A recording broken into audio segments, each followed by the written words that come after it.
Hey folks, welcome to Solar Cabin Channel. It is hot here, and I know you're probably experiencing the same weather there in your area. We're about 94 degrees here today, and it is expected to get even hotter. And I'm glad that I don't live in a high humidity area, because you guys that do, you know it feels even 10 degrees hotter when you got a lot of humidity. I'm in the high desert area. We don't have a lot of humidity, but it is still very hot. And I thought I'd make this video real quick just to kind of explain some things that I've been doing around my cabin.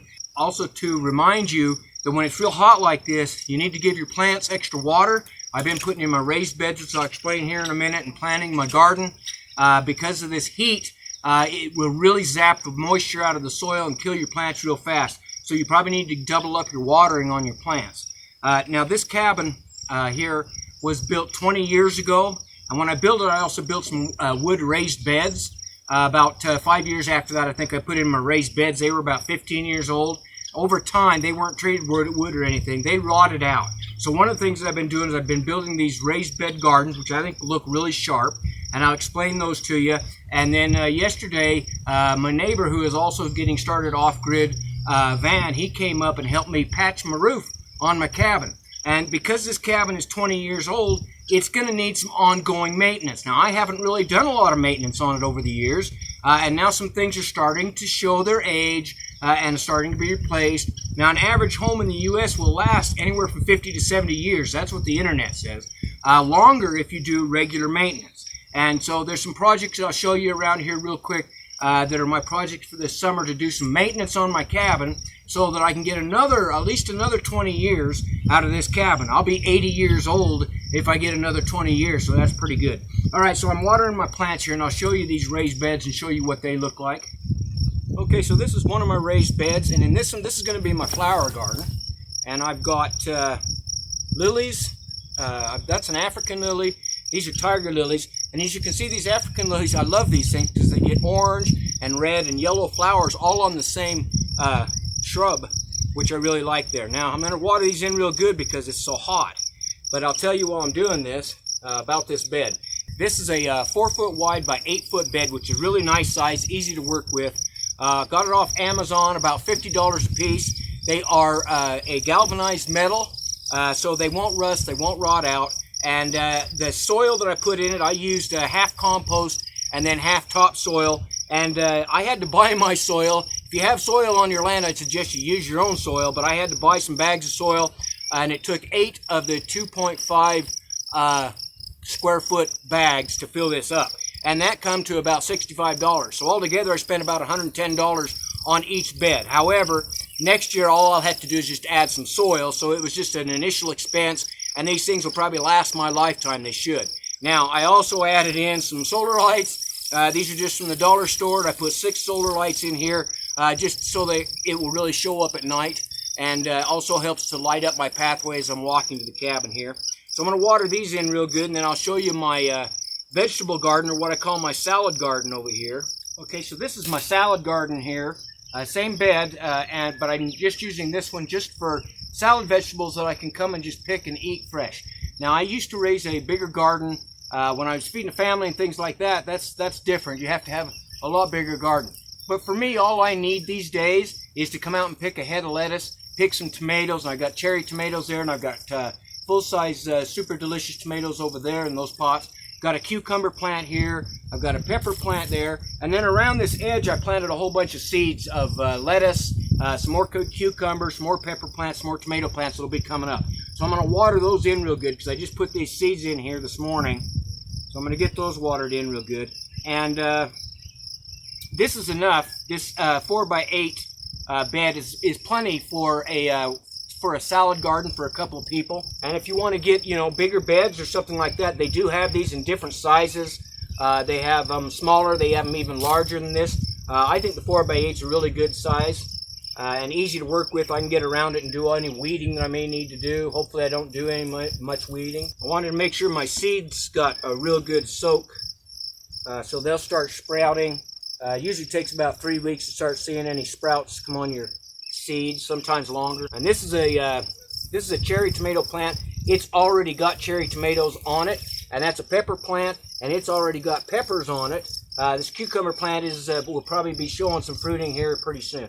So we'll get this all good and watered in. Okay, so these raised beds was one of my main projects I wanted to do on my cabin here, because my old wood beds just started to look terrible. Needed to tear them out. So I got those tore out, and then I added, as you notice, I've added some red bark all the way around these planters. That really makes them pop, makes them look sharp, and that also suppresses the weeds. And weeds are a real problem here and anywhere, and the weeds will come up underneath this. I did put black plastic under this when I first built the cabin and put down my yard, but that's been many years ago, and that black plastic is pretty much gone by now. That was one of my main upgrades and updates to my cabin. Was to get these raised bed planters in, because I like to come sit on my porch in my rocking chair and enjoy looking at my garden and doing a little weeding and watering and stuff like that.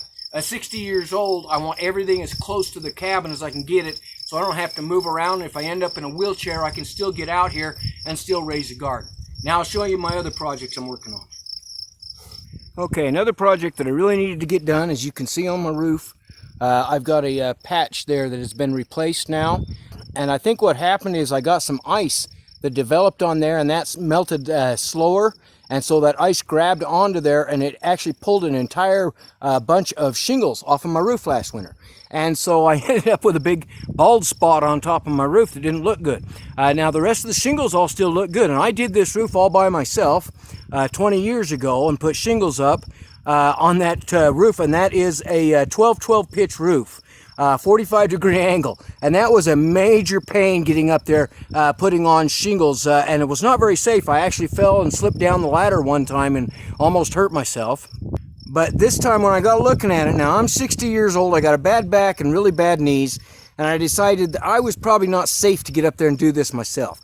And it just happens that Van, who is a off-gooder just getting started on his place, he has experience doing roofing and construction work, and so we made a trade deal. I traded him some solar panels and a battery for him to come up and put on my roof patch up there, and he did a great job because he had the skills to do it, and we made it real safe for him. We braced the ladder and everything. He got up there and was able to knock that out in a couple of hours, and it looks real good. Now those shingles are the same type of shingles that were originally on there, and they will eventually turn the same color. So it will match the rest of the roof up there. The roof still looks good. However, if I was to do this again, I would do a metal roof. And I would not mess with the shingles. It'd take a lot longer, but a metal roof will last pretty much forever. And they actually go up a lot easier because they're long and wide panels that you can just put up there and put them up a lot faster. However, at the time I did this, shingles were a lot cheaper, and I could get them access to them locally, so I use shingles. But if I was to do this again, I would definitely do a metal roof on your cabins. And you know, be aware that if you're on a real steep pitch like this, you better have some help and you better have some bracing to get up there so you'll be safe when you're doing it. All right, I'm really happy that Van was able to get up there and help me do this because that will make the roof safer, make it last a long time, should last my lifetime probably, and it looks good again. All right. Okay, so here's another project that I need to get done. This cabin is sitting on deck block. 4x4s go all the way up through each of the four corners, and then I've got cement blocks underneath it, and I skirted it with OSB. And so at the time I did it, I used to keep this painted up, and for the first 3 or 4 years I was real good at coming out here painting this up with gray paint, and it actually looks like cement when it's painted with gray paint. Looks real nice. But you can see I've stopped doing my maintenance on it that I'm supposed to be doing, and so it's starting to flake off. Now the boards are still actually pretty solid, and they've got a lot of time left in them. They are starting to rot, maybe little places on the edges, but they're still sealed down to the ground. So what I'm going to come do out here is I'm going to take a flathead blade scraper, scrape off some of this loose stuff here, and then repaint this so that it again looks sharp like it did to. I've also got some seals that are broken loose on my trim. I need to reseal these back up, so I'm going to go around the cabin, look for any places where my caulking has started to come out, and I'm going to re-caulk all the way around this, and then I'm going to try and get something that goes over this edge. I haven't figured out what to do there, but I'm going to get something that goes over that edge. Anyway, foundation is one area you want to look on your cabins and your houses, see if you need to do any maintenance. That's the area that seems to get penetrated the most by moisture and things like that. It'll cause damage over time. Now you notice that on this cabin I use T111 siding, and people have asked me, why didn't you paint your siding? Well, the reason is if you paint siding like this, you'll be repainting it about every 3 years, which is a big job, can get expensive, and as it fades, it doesn't look good, and so it takes a lot of scraping and a lot of painting and a lot of hard work. T111 siding like this does not need to be painted. Okay, it can be left out exposed to the weather, and it will actually turn from a very light color pine to a darker brown color over time, and that is what has happened here. As you can see, it's turned to this kind of this, I like the color. It's kind of a rustic, dark, reddish color on the outside. It is completely sealed. It is not going anywhere. It doesn't fall off or anything like that because it's been exposed, all right? And I don't have to paint it. So that's why I chose this T111 siding. So I don't need to do anything about that, but I do need to do something about this trim work. I need to fix a plate over here. So there's a couple of projects that I can see already that I need to get done this summer. And I may also need to go up and check my fascia boards. They look okay. They don't look too bad, so that's holding up good. And my trim is actually, this trim is actually rough sawn lumber from the lumber mill. And so it's made to look rustic. I wanted my cabin to look rustic. It still has the rough edges on it. The poles here, these posts here, are also from the lumber mill. I just got them, and they were already cut to 7-foot size, so I didn't have to do anything to use them to build my porch. The decking on my porch is also rough cut. It's the same rough cut lumber from the lumber mill, put on a 2x6 base to build my porch. And I've got a 7-foot by 14-foot porch. And I don't do anything, I don't paint it or anything like that, because green lumber, once it's settled and set in, it's not going anywhere, folks. It's not going to fall apart unless you get moisture, a lot of water setting on it. If you don't get water setting on it, it will last for a very long time.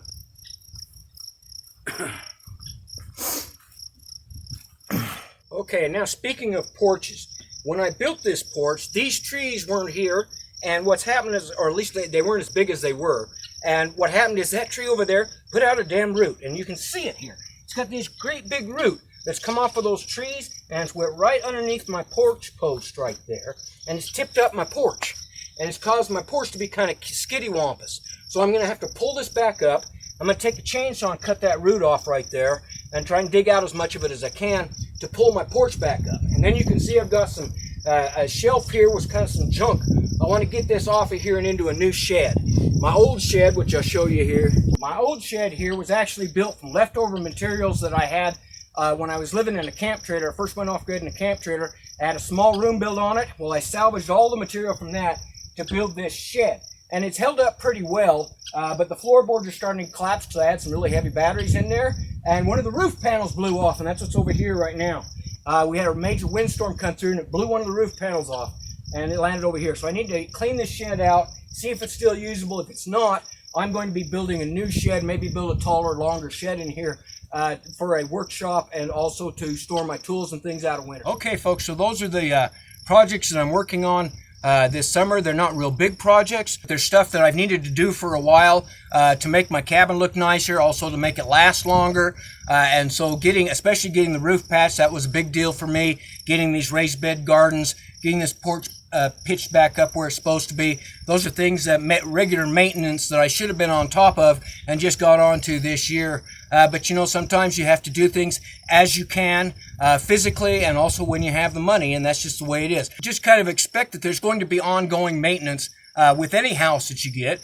And if you stay on top of your maintenance, then you can make your houses last a whole lot longer. They won't fall down or fall apart and become unsafe on you. So just a reminder, it is really hot out here. Make sure you're giving your plants lots of water, and also your pets and your chickens and your animals, your homestead animals. In this heat, if you think it's bad for you, it's even worse for your animals that have feathers and fur, because they get real hot. Make sure they have a fresh source of water and a place to get out of the sun and get into the shade so your pets and animals don't get sick. All right, folks, hope you enjoyed this video. Have a great day.